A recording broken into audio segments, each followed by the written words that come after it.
that there is no hand of destiny in what we do, while others say that there is a destiny's hand.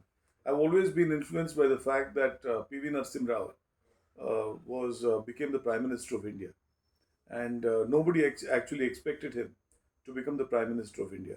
Everybody thought that it would be Rajiv ji again in 1991, and in fact, I remember a newspaper, I think it was the Hindustan Times, which gave a column of the number of people who all said that Rajiv Gandhi will be the Prime Minister of India following elections in May 1991. But obviously, as you know, he was killed, and P.V. Narasimha Rao, who was otherwise ready for retirement, then came to occupy the position of Prime Minister.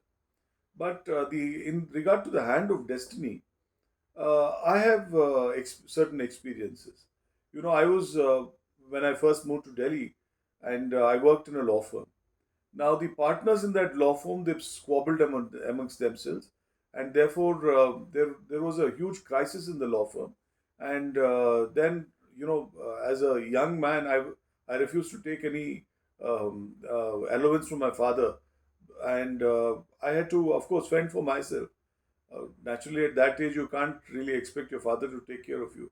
So I was working, and then suddenly the payment stopped coming. So I was in a little bit of a problem because you have to take care of yourself in Delhi and all this. So I thought as a, there are some people who you feel you can bank upon, right? In everybody's life, you feel that, look, if it comes to plan B, I can always rely on X person or Y person to bail me out. And there was such a person actually. He was a big lawyer in Delhi, and I had also done an internship with him for a month, and I always remained in touch with him. So this I was then seeking a job with him after maybe 3 or 4 years of practice, or 5 years of practice. So when I went to him, he told me, he spoke about the firm's the firm where I was currently working. And he said, look, this firm owes me a lot of money, and you'll have to help me get that money.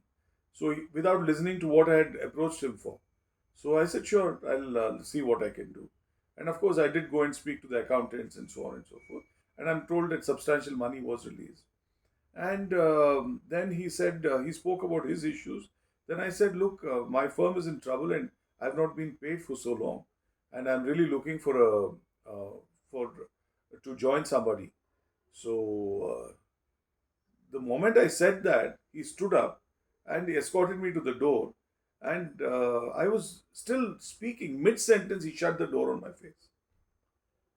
It was really shocking to me, because this was a person I really thought was my last resort. He would certainly help me out, and it was a sheer like, lack of judgment on my part for having relied on this person. I was I remember walking from Defense Colony, where he then stayed, all the way till I think Jangpura, and then I took an auto and then reached my old office. All along the way, I kept thinking, my God, my last resort is now finished. So where do I go from here on? And I don't know about the hand of destiny, but I received a call from then India's most preeminent lawyer. And he said, look, I've lined up a meeting for you, and why don't you go and meet Mr. Kapil Sibal? And, you can probably become his junior.